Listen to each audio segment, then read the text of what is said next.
Hello, everyone. I'm Rachel Chiza, host of the Mature Author podcast, where we celebrate African authors and have bookish conversations. Today's podcast is powered by the British Council through its Culture Connect program. Today, I'm joined by Elizabeth Wanjiku from Kenya, who will talk to us about comic culture and her time at PaGya, a literary festival in Accra. Karibu sana, Elizabeth. Thank you so much. I'm so grateful to be here and to talk about our work in the comic book industry in Kenya. So grateful. Thank you so much, Rachel, for having me. My absolute pleasure. How are you doing? I'm doing well. Yeah, still recovering from the highs of PaGya Festival now that I'm back home in Kenya. Okay. Yeah. And what was the experience like at the festival? Well, first of all, I was just, really humbled by the fact that the British Council sent me as a delegate to Ghana for the PaGya Festival, and having been the only one from Kenya, it's such a great honor. It is the first literary festival that I've attended outside Kenya, and I was really looking forward to seeing how the scene is outside Kenya, and for me it was really an amazing opportunity because then I also got to understand how deep or really how diverse actually like literature is across borders here in Africa. And it also gave me insights as to opportunities of collaboration or even what maybe other people are doing correctly and what we can also do correctly, things like that. So it was quite a great exchange. Yeah. Okay, that's lovely to hear. I know that you spoke on a panel with other comic artists I think there was one from Ghana and one from Nigeria, if I remember correctly. Yes. Actually, no. Both of them, I think, are from Ghana. It's just that one is based in UK. Yeah. Oh, yeah. Okay. And what was that like for you? Was that the first panel that you've spoken on, or this is a daily occurrence for you, even in Kenya? Well, personally, it is the first one, but I mean, we as a studio, we normally go for events and we speak at panels. Mostly it's our creative director and our founder, Salim Busuru, who does attend and like we all attend, but he's the one who normally speaks at the panels.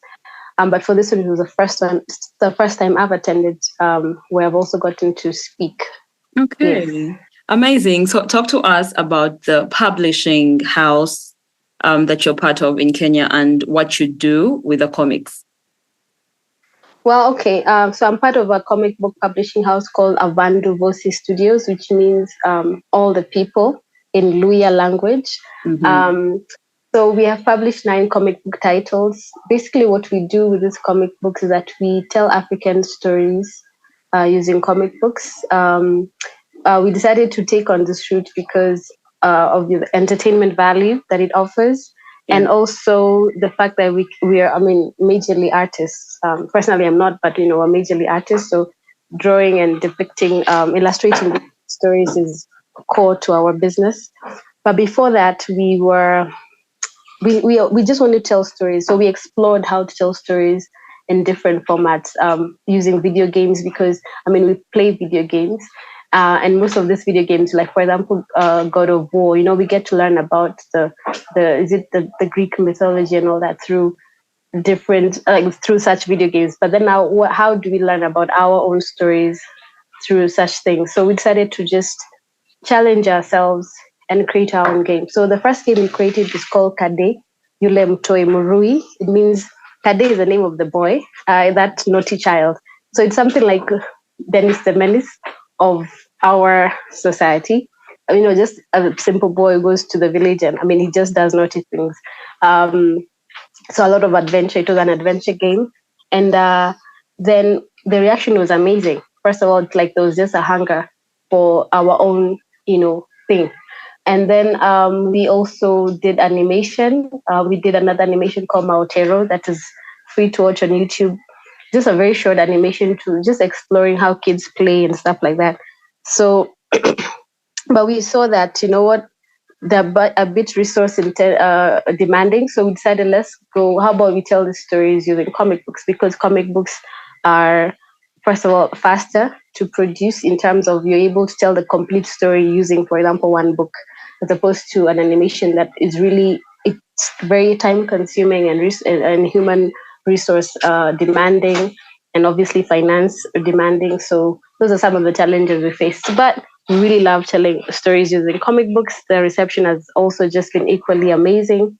And the fact that we've gone ahead and produced 9 and even been given a grant through Ignite Culture, which is what British Council, where British Council comes in because they're the ones who implemented the project. So it's an honor to see that there's such support. Yeah. That's really exciting. And I'd like to hear more. What's your target group? Because we've had the why you started it and why it's important to tell our stories. What's the target group? What has the reception been like since you started out releasing the comic books? Okay, so when we started out in 2018.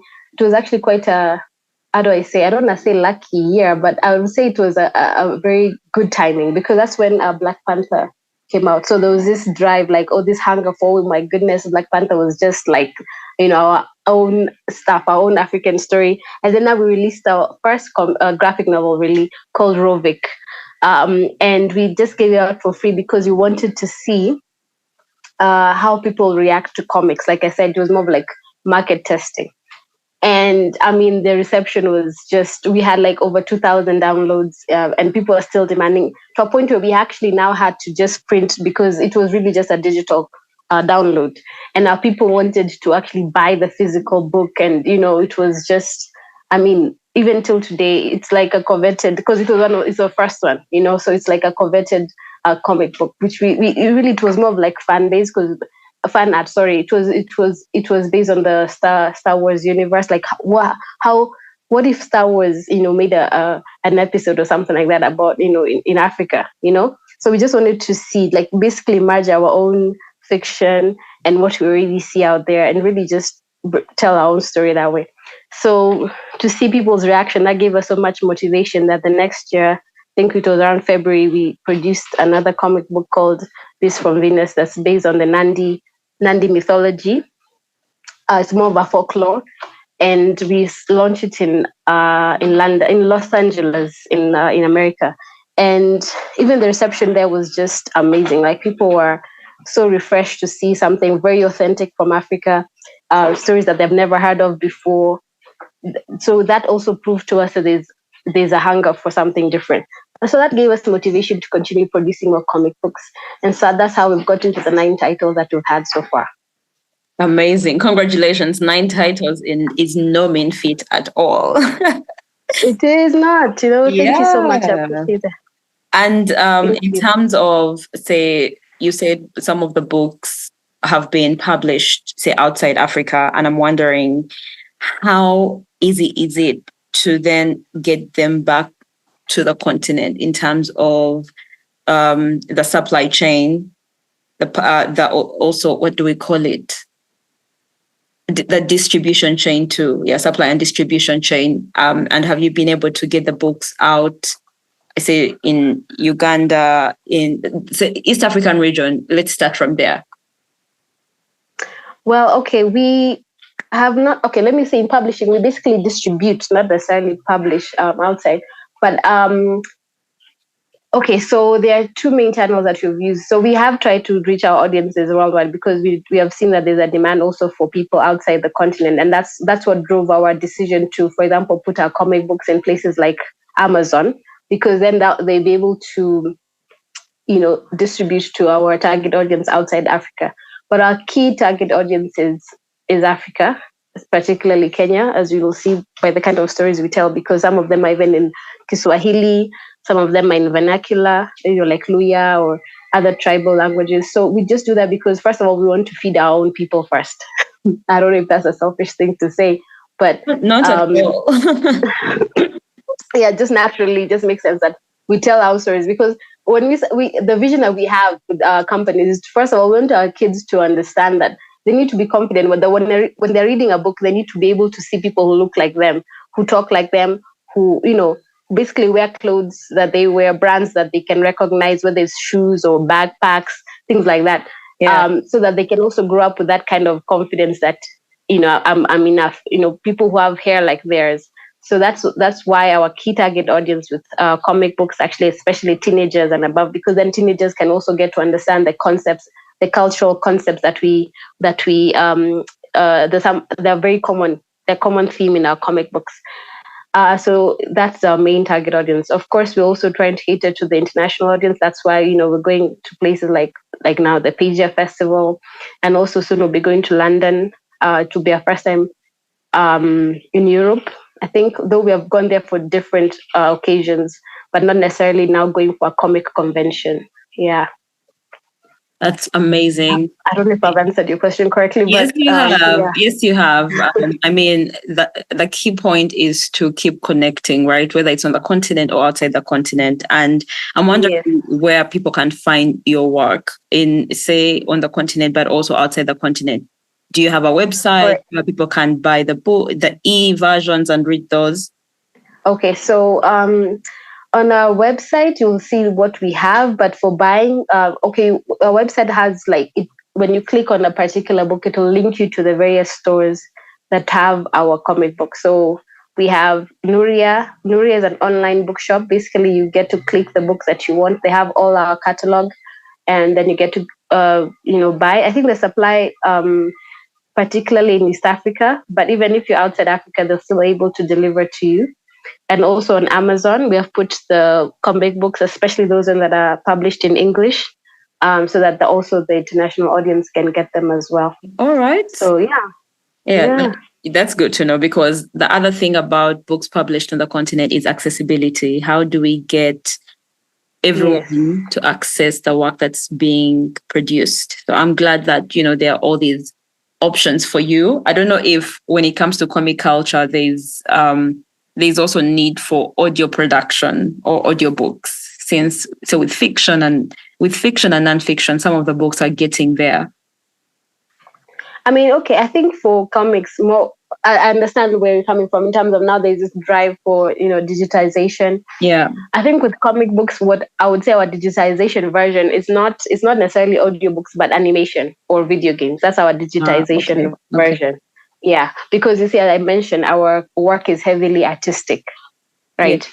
So then now we are better able to depict, because for us it's how do we depict these words? How do we show them, like, this is how this character looks like, and that they're actually African, without me saying that this person is African. I mean, they should just be able to see it and be able to figure it out. Yeah, so that's basically what I would say about our transformation is more of the animation and video games. Okay. And even movies. Yeah, even movies. Absolutely. And then in terms of, say, key lessons for you from the time you've been part of the publishing house, and with all the growing understanding of the comic culture in Kenya, what lessons have you learned at an organizational level, but also maybe at a personal level? Because I know usually the two are interlinked. At a personal level, I think it's more of just rolling with the punches. Sometimes you want everything to go the way you want them to go, and really they don't. And so I think just accepting that, this is it, and then adjusting very quickly, because sometimes it can take time to adjust and it just wastes time. Mm-hmm. So that's when I think for me, quite a key learning experience. I would say like a character development. Yeah. And then now at an organization level is really just networking. Yeah. Okay. And keeping up with the networks and keeping up with them as well. Yeah. So that has really been a lesson that not like a bad lesson, but a good lesson, something that I've been exposed to, and I'm like, I'll learn that. I'll take notes on that, that kind of thing. Yeah. And then you said something interesting about the networking bit.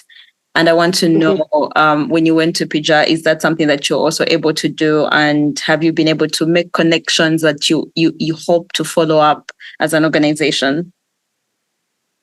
Yes. First of all, I just want to take this opportunity to just thank the British Council again. I feel like I've not even given it as much prominence as I should. Just in case. to just thank them, because I'm still in awe, to be honest. I'm still in awe that, they saw me and our organization, and, decided, okay, we're going to send these guys to PaGya. I've never been to Ghana. Again, this was the first literature festival I've been outside Kenya. Mm-hmm. So yes, I did get to network. Even from the moment we got there, I think we had a dinner at the British High Commissioner's residence. Getting to meet Simon, who was just having a conversation about his book, Family, and just a world history, and just even networking with other British Council delegates from different corners of Africa, and other publishers, other authors, especially. I even got to read their books, and I mean, wow, and actually it has really ignited a fire in me to want to read myself, like personally. Like, I don't necessarily read a lot of not like I don't read books, because just the nature of my work, it's more of the business personally. And comics. It's just that I really now have a hunger to want to do it on a personal level, like for myself, not even like as a, because you can understand where I'm coming from. When it's a business, sometimes it can feel like it's just work. Yes. But really, it's not even just about work. Like, this is for me. You know what I mean? Yeah. So, for example, someone knows Annie Domingo, and they're like, yeah, please say hi to Annie and say hi to Nana. I think there was another girl who was supposed to be in the same panel with, but unfortunately she did not make it. Things like that. So it was just amazing to see how, we're so connected. As you said, we're so connected, and we just share information like, oh, I'm going here and I'm doing this. I mean, people also want to share their network. So the fact that not only was I meeting new people, but also other people were supportive and getting to, share their networks with me. I also had someone from Kenya, James Murua, who was also there. So I was so excited to see another Kenyan, first of all. Because I was the only one really from Kenya, but just to see that he was also actually there for our latest book launch. Very supportive, and he also introduced me to the other network. So it was really quite a networking experience, and I really enjoyed it. It was very nice. Yeah. Amazing. I'm so glad to hear that. I mean, that's why I love attending festivals, and I love attending, whether it's a literary festival or simply a book festival, anything that gets us networking and gets us into the wider ecosystem. I mean, I live for that, and I'm so glad that, I mean, we also met at the festival. So yes, like I got to meet you. I mean, how can I not? Right? I mean, it's so amazing. Sometimes you get into the whole rush of things, but you just want to take time to just digest everything that you've seen and what you've heard, and I mean, just appreciate. I mean, I really learned a lot, to be honest. Yeah. Yeah, me too. It was amazing meeting you. I know, say for Uganda, we also have a growing comic culture, and I look forward to sharing your contact and what you do with some of the people that I know here. And yeah, we'll see what happens there. But at least that you have a wider pool of people who are doing the same work that you're doing. And that's what is important. Awesome. Actually, even there was a fan from Uganda, and he really stood out for me. Let me just bring him in right now, because I just want to appreciate that there's someone who's actually looking for comics that not only tell authentic African stories, but also depict Africans the way we look like. You know what I mean? Yeah. And that for us has been so, so key, because we've done so much research, bought so many expensive books, trying to read our history, to understand how we were before colonialism, and how we really look like our authentic self, without the interference of Western culture. Because, that's exactly what we strive for with our comic books. We try, not only are we trying, well, we are doing it. We're actually telling stories as they are. We are depicting our people the way we look like. And we're so inspired by people like Franco Doe. Ako Khan was just so, African. Like, it really just gives you the story the way it is. There's no sugarcoating, or it's just how we tell stories. And I think it's so important that even this generation and even the next get to see and get to hear, or even get to learn about their culture, their heritage through this comic book. So that was very important. And I really love that there was a fan in the audience that, specifically asked for that. So I was like, here it is. Here with the guys who are doing it, So yeah.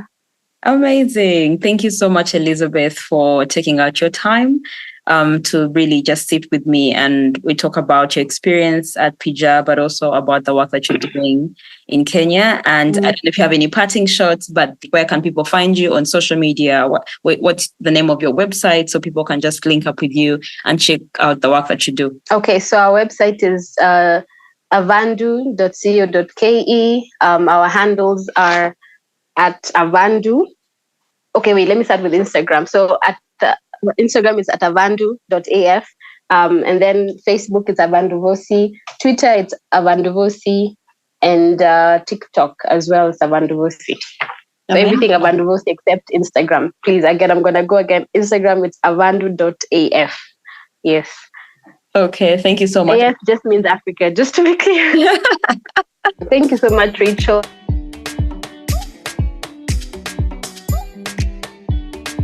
Thank you for joining us today. Subscribe to the podcast and enjoy a bookish ride.